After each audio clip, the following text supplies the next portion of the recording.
Je vais vous demander en fait de prendre d'abord cette feuille-là, donc pas la feuille sur les loups-garous, la première avec les petites citations. Gardez celle-ci sous la main puisqu'on va commencer par commenter au fur et à mesure ce texte-là et puis ensuite on en viendra au texte le plus long. Je vais donc vous parler aujourd'hui de Malebranche et j'ai donné donc comme titre à ma conférence une analyse psychosomatique de la force de l'imagination. Alors, bon, le titre n'est pas forcément extrêmement clair comme ça. Je vais donc vous expliquer un petit peu le projet qui était le mien dans cette conférence. Et puis, alors, j'insiste tout de suite, hein, n'hésitez pas à m'interrompre si je vais trop vite ou alors si vous avez du mal à comprendre ponctuellement certains points, de sorte que je puisse résoudre les difficultés au fur et à mesure. Ce sera peut-être un peu plus simple. Alors, vous savez peut-être en ayant travaillé sur l'imagination qu'on trouve de façon assez fréquente, comme étant sous la plume de Malebranche, disons des condamnations très fortes de l'imagination, et notamment une expression qu'on lui prête toujours, selon Malebranche, donc l'imagination serait la folle du logis. Alors on trouve cette idée de folie et d'imagination qui sont toujours couplées, et qui marchent toujours ensemble.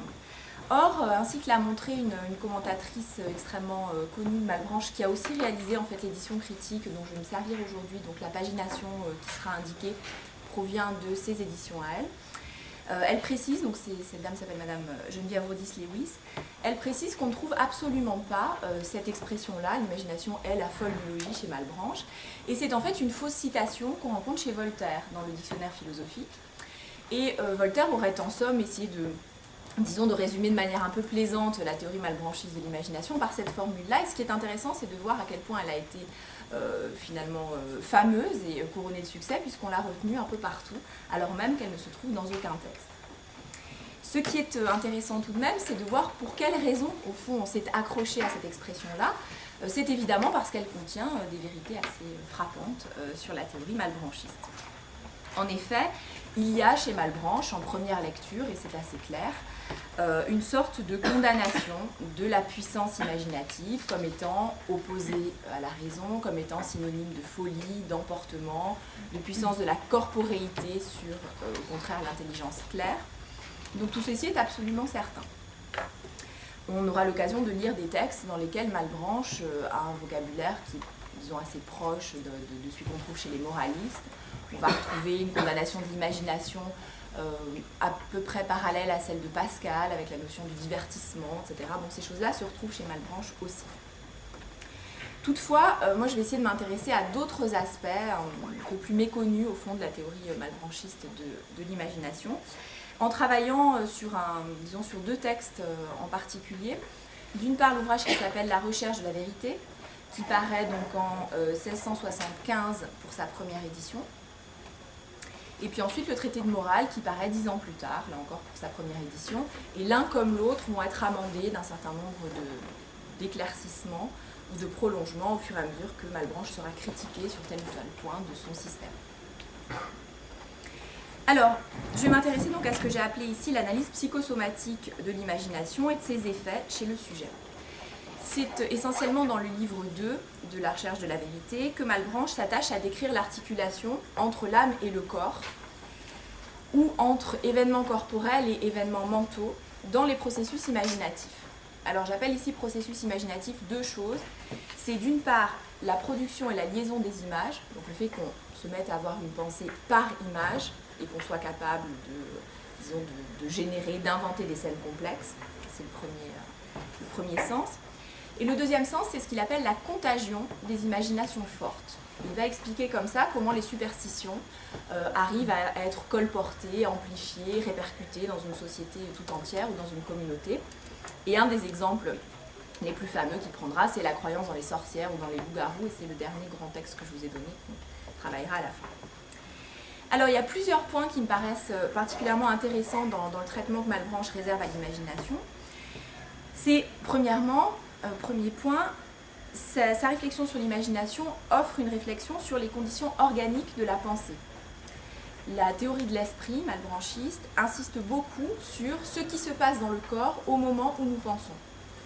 Alors ceci est intéressant, j'aurai l'occasion de revenir là-dessus, parce que donc Malebranche est des épigones de Descartes, et à ce titre-là, il accepte la théorie du dualisme entre l'âme et le corps, qui sont donc deux substances totalement séparées, sont distinctes, dont les attributs sont distincts. Et pourtant, il va essayer d'expliquer quelle est la liaison qui se produit entre âme et corps au moment où nous pensons par image, au moment où nous imaginons. Donc c'est ça qui est assez intéressant, de voir comment il arrive à faire une corrélation entre événements, on dirait aujourd'hui, oui, événements mentaux, cérébraux, pour nous ce serait peut-être des processus neuronaux, ce genre de choses, et puis la pensée elle-même, hein, l'action de penser.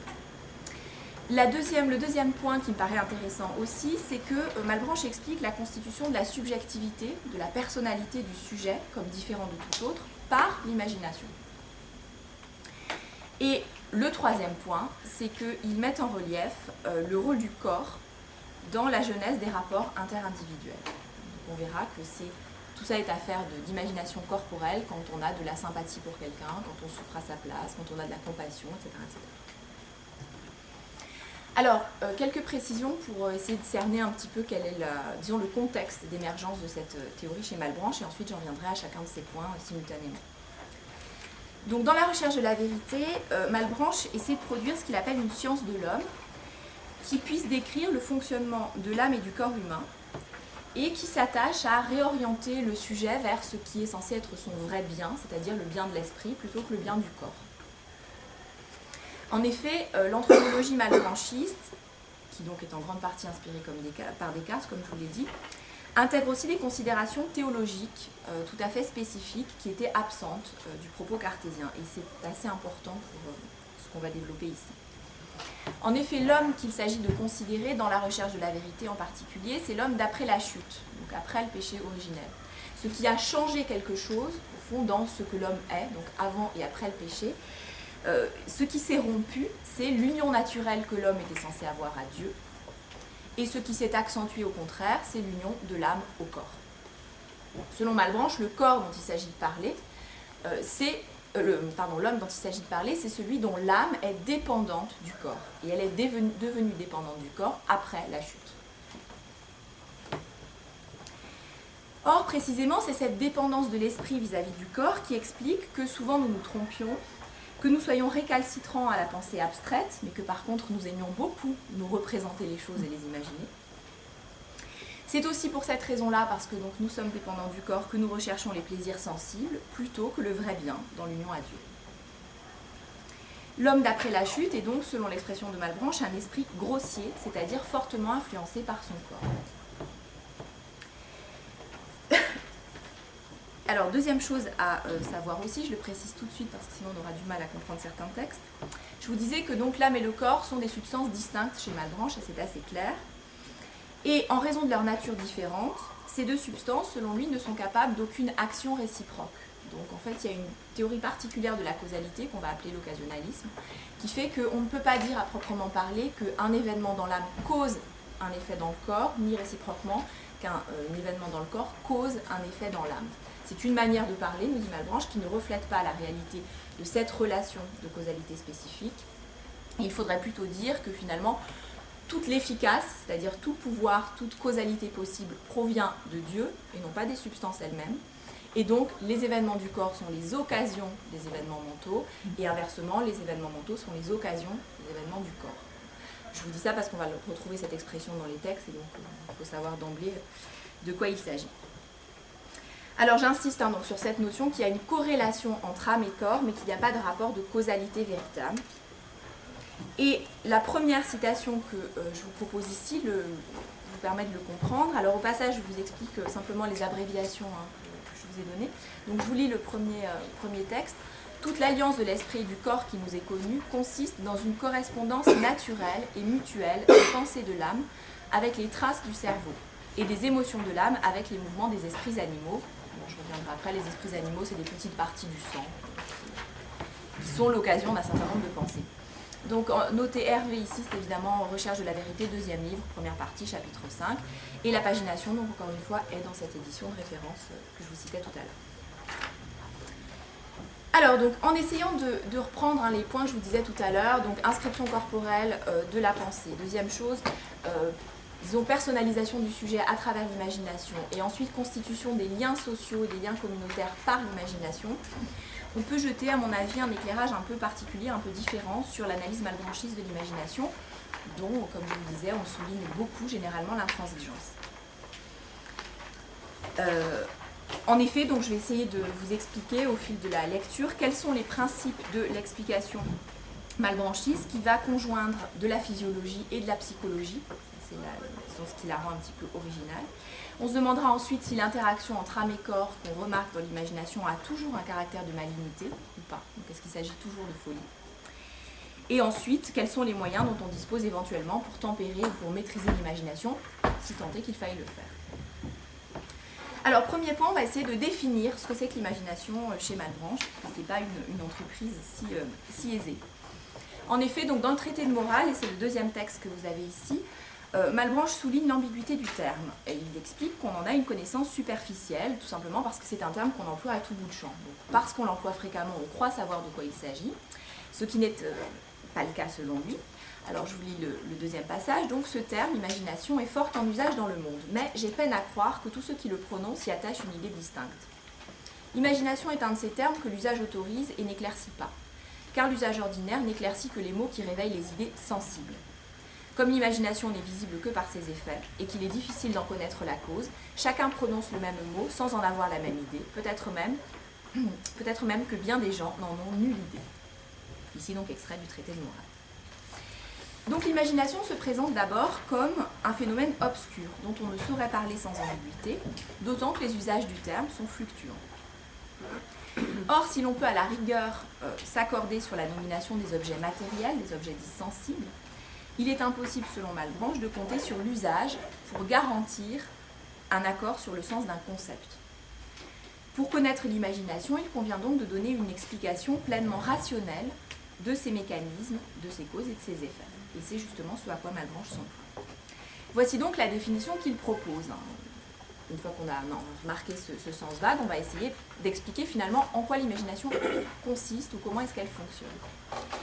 L'imagination se peut considérer de deux manières, c'est toujours le texte suivant, du côté du corps et du côté de l'âme. Du côté du corps, c'est un cerveau capable de traces et des esprits animaux propres à former ces traces. Du côté de l'esprit, ce sont des images qui répondent aux traces et de l'attention, capable de former ces images ou ces idées sensibles. Malebranche désigne donc par le terme imagination une situation corporelle donnée et des événements mentaux qui y répondent. Il faut préciser que Malebranche ne traite pas l'imagination comme une faculté de l'esprit. C'est un terme qu'à plusieurs reprises il va critiquer, cette notion de faculté ou de puissance. Il estime que c'est un mot assez vague qui désigne au fond une puissance occulte. Il dit que si on distingue dans l'esprit différentes facultés, on a tendance à se représenter l'esprit capable de partition, comme si on pouvait le découper. Donc on se représente l'esprit comme du corps, comme quelque chose qui a de l'étendue et qu'on pourrait segmenter en parties. Donc il faut essayer de se débarrasser de cette conception-là de l'imagination et penser que l'esprit est une substance simple qui peut sentir, imaginer, concevoir, qui a diverses potentialités, mais que ces potentialités-là sont seulement des modifications d'une même âme. Ce ne sont pas des facultés autonomes. Ensuite, donc, s'il s'agissait de décrire ce qui se passe quand on imagine, on a une espèce de phénoménologie en fait de la perception, de l'imagination ici, pardon.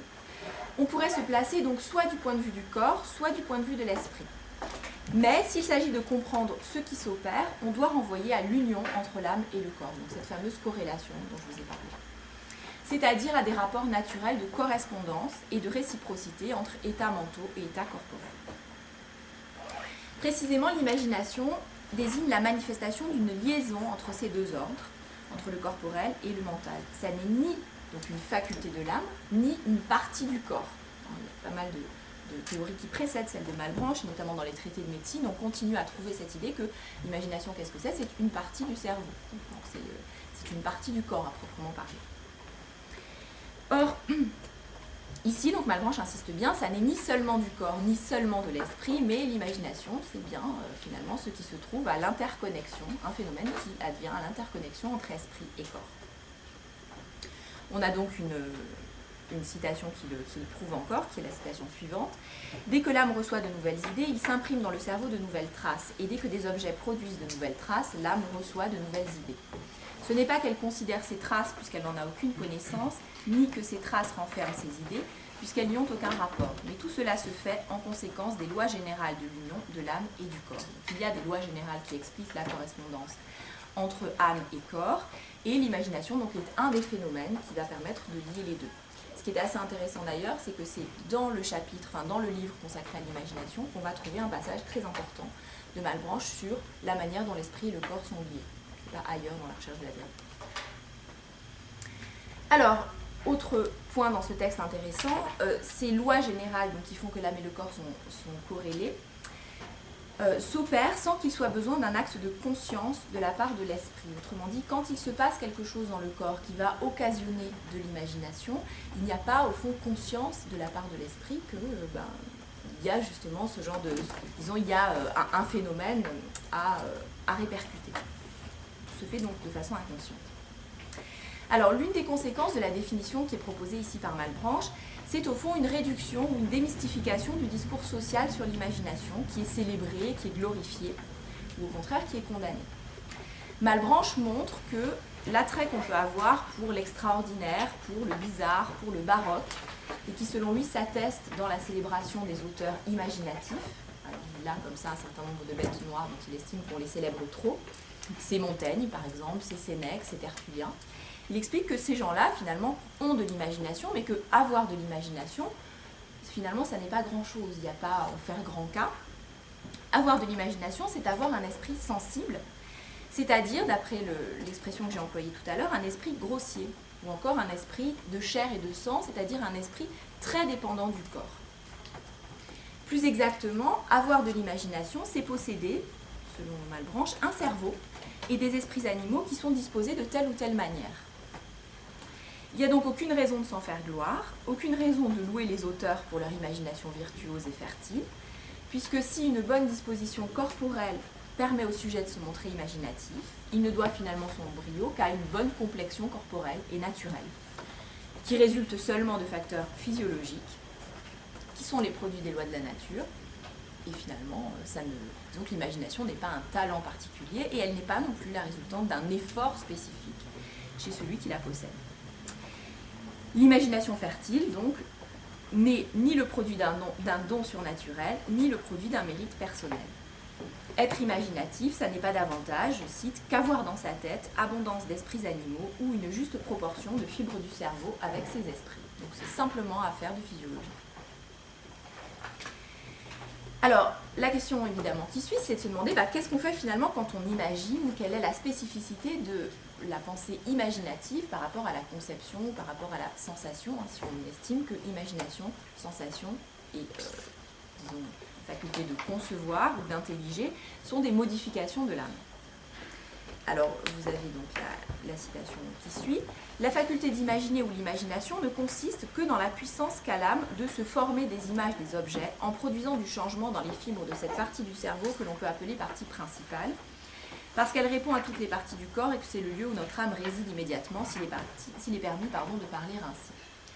Donc, imaginer, c'est se former des images des objets. Évidemment, ça c'est extrêmement classique, mais je vous ai donné ce passage-là parce qu'on y remarque quelque chose qui peut nous rappeler la théorie cartésienne. Il y a une partie principale de l'âme qui a un rapport plus étroit, une partie principale du cerveau qui a un rapport plus étroit avec l'âme, alors sans que ça veuille dire pour autant que l'âme y réside. Donc là on a un vocabulaire qui est un peu ambigu, mais qui ne signifie quand même pas que l'âme est corporelle.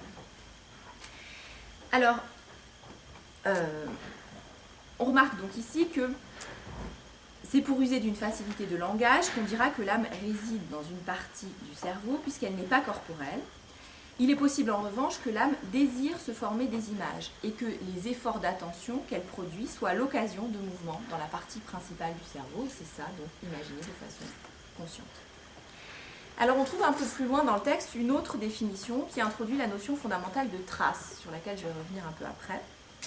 Nous n'imaginons les objets qu'en nous formant des images, et ces images ne sont autres que les traces que les esprits animaux font dans le cerveau. Donc il se passe matériellement quelque chose dans le cerveau. Les esprits animaux, encore une fois, c'est des parties subtiles du sang qui selon Malebranche connaît des flux et des reflux, et donc la pensée,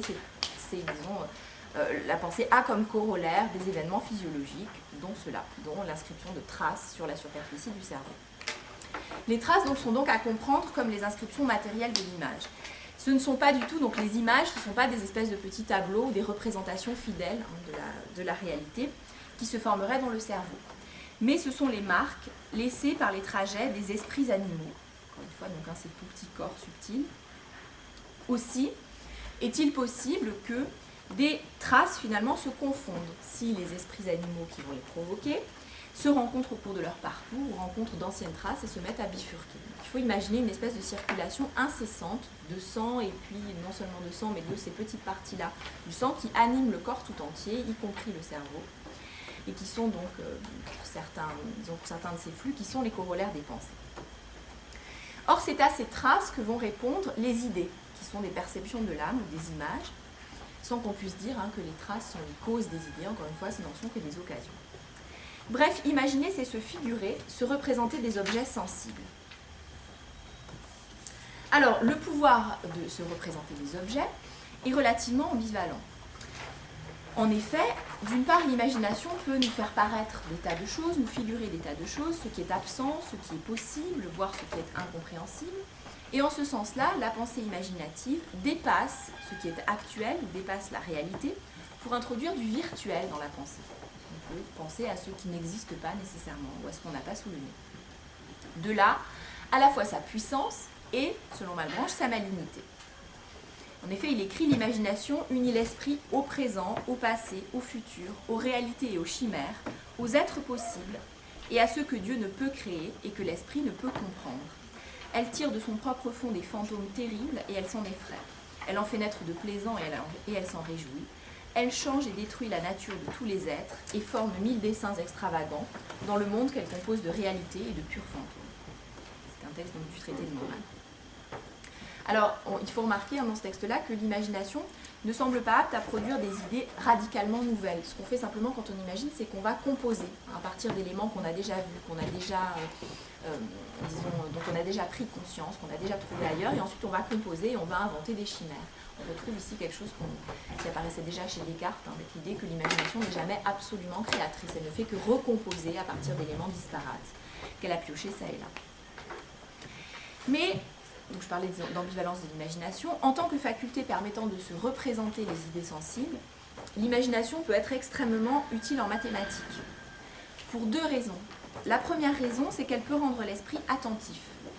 En effet, selon Malebranche, l'esprit est beaucoup plus attentif quand il s'agit de se représenter des objets sensibles que quand il s'agit, au contraire, de penser à des concepts abstraits. Et cela, il l'explique, conformément à la théorie de la situation post-lapsaire de l'homme, donc après la chute. Je vous disais, le corps est aujourd'hui beaucoup plus sous la dépendance, l'esprit est beaucoup plus sous la dépendance du corps. Par conséquent, il faut qu'il y ait quelque chose de sensible dans la pensée pour qu'on parvienne à s'y raccrocher. La dépendance présente du corps à l'esprit fait qu'on n'est plus capable, selon Malebranche, de se concentrer longtemps sur des matières abstraites. Donc on a besoin de pouvoir se représenter les choses. Donc première chose, l'imagination peut rendre l'esprit attentif. Deuxième chose, elle permet de représenter tout ce qui est exprimable sous la forme de rapports de grandeur, ce qui rend possible la résolution graphique de certains problèmes de géométrie. Malebranche propose même d'essayer de représenter la plupart de nos idées, si elles sont bien formées, par des lignes pour permettre la résolution de questions spéculatives. Là, vous avez donc un extrait de La recherche de la vérité, livre 6, donc le dernier livre qui est consacré justement aux mathématiques. Je lis avec vous. Donc ces exemples, alors il vient de montrer la résolution de problèmes de géométrie à partir de représentations graphiques. Ces exemples font connaître que l'on peut exprimer par ligne et représenter ainsi à l'imagination la plupart de nos idées, et que la géométrie qui apprend à faire toutes les comparaisons nécessaires pour connaître les rapports des lignes est d'un usage beaucoup plus étendu qu'on ne l'imagine ordinairement. Car enfin, l'astronomie, la musique, les mécaniques et généralement toutes les sciences qui traitent de choses capables de recevoir du plus ou du moins, et par conséquent que l'on peut regarder comme étendues, c'est-à-dire toutes les sciences exactes, se peuvent rapporter à la géométrie. Parce que toutes les vérités spéculatives ne consistant que dans le rapport des choses et dans les rapports qui se trouvent entre leurs rapports, elles se peuvent toutes rapporter à des lignes. On en peut tirer géométriquement plusieurs conséquences, et ces conséquences étant rendues sensibles par les lignes qui les représentent, il n'est presque pas possible de se tromper, et que l'on peut pousser ces sciences avec beaucoup de facilité. Donc, Recherche de la vérité, livre 6. Une petite remarque au passage, on a ici un texte qui est extrêmement inspiré par Descartes, et notamment par l'ouvrage de Descartes qui s'appelle « Les règles pour la direction de l'esprit », dans lequel Descartes pense comme ça à une méthode qu'il appelle la mathésis universalis, qui serait une application universelle de la méthode géométrique. Et de la même façon, il exprime cette idée que tous les problèmes devraient pouvoir être représentés par des lignes, il donne des exemples, on devrait pouvoir coder comme ça les problèmes difficiles, et par exemple représenter des notions complexes graphiquement. Donc Malebranche reprend exactement cette idée-là. Alors notons quand même que le pouvoir de l'imagination dans les sciences est à nouveau bornée par le fait qu'elle est une faculté de figuration, mais jamais d'invention. L'ingénium, l'intelligence, l'invention, ça appartient à l'entendement pur, mais pas à l'imagination. La sagacité, donc l'intuition, reste des prérogatives de l'esprit en tant qu'entendement pur. Les images donc peuvent advenir à la conscience de deux manières. Soit par un pur mécanisme corporel, il y a des nerfs qui agissent sur le cerveau, qui vont donc y agiter les fameux esprits animaux, qui vont faire réapparaître des traces sur la surface du cerveau, et ces traces vont être l'occasion de certaines idées dans l'esprit. Donc phénomène purement corporel, des idées comme ça peuvent surgir sans que nous l'ayons voulu, sans que nous l'ayons cherché. Ou bien, deuxième possibilité, soit parce que donc l'esprit fait un effort particulier d'attention pour imaginer quelque chose, comme dans le cas des figures mathématiques. Dans ce cas-là, il faut essayer de se représenter les choses, se concentrer pour cela. Donc il y a un effort d'attention ou de contention de l'esprit nécessaire. Alors, du coup, si on arrive à isoler comme ça deux origines possibles des images, on peut avoir envie de distinguer entre imagination passive, au premier sens, et imagination active dans le deuxième cas. Et c'est d'ailleurs une distinction qu'on trouve souvent chez les auteurs. L'imagination, elle peut être soit passive, soit active. Or, Malebranche ne juge pas cette distinction fondamentale parce que il estime que de toute façon, dans tous les cas, la pensée, enfin plutôt l'esprit a affaire à du corps, et donc même quand l'imagination est spontanée, l'esprit se trouve quand même sous la dépendance du corps et donc réduit à une certaine forme de passivité.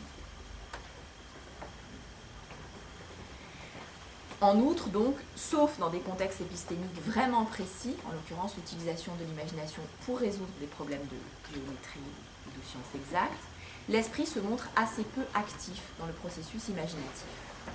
Et, à dire vrai, la force de l'âme semble se limiter, selon Malebranche, soit à choisir l'objet à contempler, soit à contenir de manière ponctuelle et passagère le mouvement de l'imagination.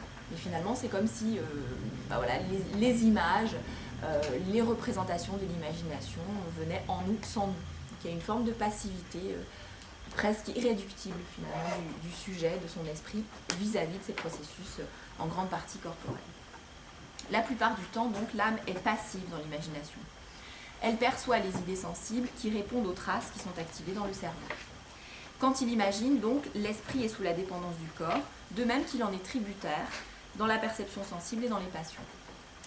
Précisément, selon Malebranche, imagination et sensation sont à peu près la même chose et ne diffèrent que du plus au moins. En effet, il n'y a pas de différence à part de vivacité entre une perception, donc quand on perçoit un objet qui existe vraiment en dehors du monde, et une imagination. C'est à peu près les mêmes processus qui s'activent dans le cerveau et c'est à peu près le même type d'image que la conscience en vient à contempler. Quelle est donc la différence entre imagination et perception sensible ? Alors premièrement, le trajet des stimuli nerveux est inversé. Quand on perçoit quelque chose, eh bien, il y a des stimuli qui parviennent sur l'organe des sens. Ensuite, il y a tout un trajet nerveux complexe qui arrive au cerveau. Et tout ça occasionne une idée. Dans l'imagination, c'est l'inverse.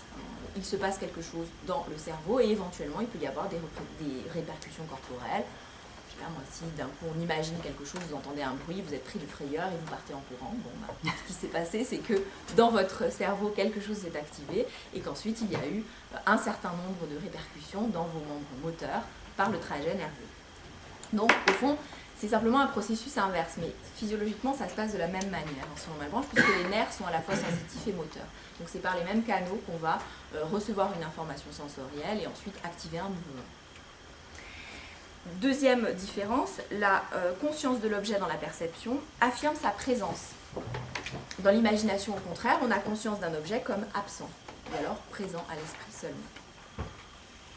Et enfin, la sensation, par rapport à l'imagination, se trouve dotée d'une certaine valeur de vérité. Alors c'est assez intéressant parce que Malebranche est généralement extrêmement critique vis-à-vis de la sensibilité. Il estime que la perception nous trompe, qu'on fait des erreurs constantes, il y a des textes extrêmement longs sur les illusions sensibles, etc. Mais quand il s'agit de comparer ce que la perception produit et ce que l'imagination engendre, il va quand même estimer que la perception en général est tout à fait véridique. Ce qui montre bien que si une faculté qu'on a tendance à déprécier habituellement se trouve au contraire valorisée par rapport à l'imagination, ça veut bien dire que du côté de l'imagination, il ne faut chercher que fausseté. La perception sensible, enfin, et c'est pour cette raison qu'elle est plus véridique, est censée être plus vive et plus forte. Dans le cas cependant des gens que Malebranche appelle les visionnaires, ces personnes-là, donc qui sont atteintes d'une certaine pathologie, croient voir, sentir ce qu'ils ne font qu'imaginer. Et Malebranche essaie d'expliquer les hallucinations de ceux qui croient voir des choses, qui le croient vraiment, donc ils croient que les objets de leurs imaginations sont présents devant eux. Et il explique que dans ce cas-là, au fond, il y a une certaine excitation nerveuse qui reproduit le trajet habituel de la sensation et qui fait croire au sujet que ce qu'il imagine existe réellement dans la réalité. Toutefois, donc on voit bien, la distinction principale qu'on peut faire entre perception et imagination, c'est un problème de vivacité, puisque celui qui va être très fortement imprégné par les idées sensibles qu'il reçoit du corps et qu'il imagine, va pouvoir croire les vivre véritablement, va pouvoir penser qu'elles sont véritables et qu'il les perçoit. J'insiste là-dessus parce qu'on le verra à la fin, c'est ce qui se passe, selon Malebranche, pour les gens qui se prennent pour des loups-garous, qui croient qu'ils sont sorciers. C'est tout simplement parce qu'ils ont finalement une excitation corporelle très intense qui fait qu'ils croient, enfin leur conscience croit à la réalité de ce qui est perçu. Enfin, donc, la question de la vivacité de l'imagination et de la perception est importante puisqu'il est possible à l'âme, selon Malebranche, de repousser les assauts des objets sensibles. Il y a des textes dans lesquels il dit, pour être sûr de ne pas se tromper, on peut toujours essayer de ne pas ressentir. Alors, ne pas ressentir, c'est quoi? Eh bien, c'est ne pas avoir d'expérience sensorielle. Et par exemple, il nous dit que c'est au début des entretiens sur la métaphysique. Si on veut être un bon métaphysicien, il faut s'enfermer dans une pièce obscure, fermer les volets, etc. et être dans une sorte de privation sensorielle pour pouvoir avoir une pensée abstraite. Alors ça, on peut le faire, on peut se débrouiller pour n'avoir pas de perception, mais on ne peut rien faire par contre pour n'être pas perturbé par l'imagination. Donc là encore, on a finalement une puissance déréglée beaucoup plus grande de l'imagination, puisque contre elle, on ne peut finalement rien faire. Alors, je vais peut-être ne pas rentrer dans le détail vraiment de ce qui se passe sur le plan physiologique, je dirais. Et insister donc surtout sur cette idée que finalement, l'imagination, encore une fois, peut avoir une vivacité très grande et que ça va dépendre des sujets, finalement, la manière dont ils sont assujettis ou pas à leur imagination ou à leur corps va dépendre, encore une fois, de leur constitution corporelle. Et ça va dépendre de deux facteurs, la constitution des fibres du cerveau et puis l'agitation de ces fameuses particules sanguines qui sont donc les esprits animaux. De tout cela, de ces deux facteurs-là, va dépendre, disons, ce que Malebranche appelle toute la différence que nous remarquons entre les esprits. Donc, ce qui va particulariser les esprits, faire donc la personnalité de différents individus, c'est la combinaison de ces deux facteurs-là, encore une fois, constitution des fibres du cerveau et vitesse, rapidité, fluidité des esprits animaux. Or, le mouvement des esprits et la substance du cerveau peuvent être modifiés par différents paramètres. D'abord des paramètres purement physiologiques, la fluidité du sang par exemple, le fait aussi qu'on ait ingéré des substances particulières. Alors il y a une influence de l'alcool, il y a une influence des drogues aussi, selon Malebranche, sur la constitution du cerveau et des esprits. L'excitation des nerfs, la qualité de l'air qu'on respire, donc il y a toute une théorie des climats qui va nous expliquer qu'on n'a pas la même imagination ici et ailleurs, et que donc il y a comme ça des facteurs physiologiques, des facteurs environnementaux qui vont expliquer que les individus développent des facultés imaginaires ou imaginatives plus ou moins vives, plus ou moins importantes, selon les facteurs auxquels ils sont soumis et leur constitution propre. C'est ce que j'appelais donc cette prise en compte des conditions organiques de la pensée. Puisque Malebranche essaie d'expliquer, alors il y a des sortes de tableaux, hein, il fait des distinctions très savantes entre différents types de fibres du cerveau, différents types d'esprits animaux, et il va essayer d'expliquer, de rendre raison de la différence qu'on peut trouver chez les esprits des uns et des autres à partir de ces données-là. Et par exemple, hein, il fait des grandes catégories, une distinction, donc il consacre des paragraphes à l'imagination des hommes, à l'imagination des femmes, des enfants, des vieillards. Il montre bien à chaque fois qu'on a des caractéristiques différentes, avec, donc là vous avez un certain nombre de citations là-dessus. Les différentes constitutions du cerveau dans les enfants, dans les hommes faits, dans les vieillards, sont des causes considérables de la différence qui se remarque dans la faculté d'imaginer de ces trois âges. Alors ça, il me semble que ça, vous l'avez sur le verso de la première feuille. Il est plus à propos de dire que comme on ne peut trouver deux visages qui se ressemblent entièrement, on ne peut trouver deux imaginations tout à fait semblables et que tous les hommes, les femmes, les enfants ne diffèrent entre eux que du plus et du moins dans la délicatesse des fibres de leur cerveau. Alors, il y a donc une première strate, les facteurs physiques, mais ça se complique encore un peu, puisqu'il faut ajouter à ces facteurs physiques de différenciation des données que Malebranche appelle morales, et des données qui agissent sur la représentation ou sur les images que le sujet est capable de se faire du monde, et donc en particulier sur ses erreurs ou sur ses préjugés. Et ces données morales, ce sont les conditions de vie, les conditions d'emploi, de naissance, les manières de vivre, donc la situation du sujet dans le monde social. Autrement dit, qui il est, quel emploi il occupe, dans quelle strate de la société il se situe, quelles sont les représentations qu'il a reçues de son éducation, quels sont les préjugés peut-être qui ont été véhiculés par les opinions autour de lui, etc.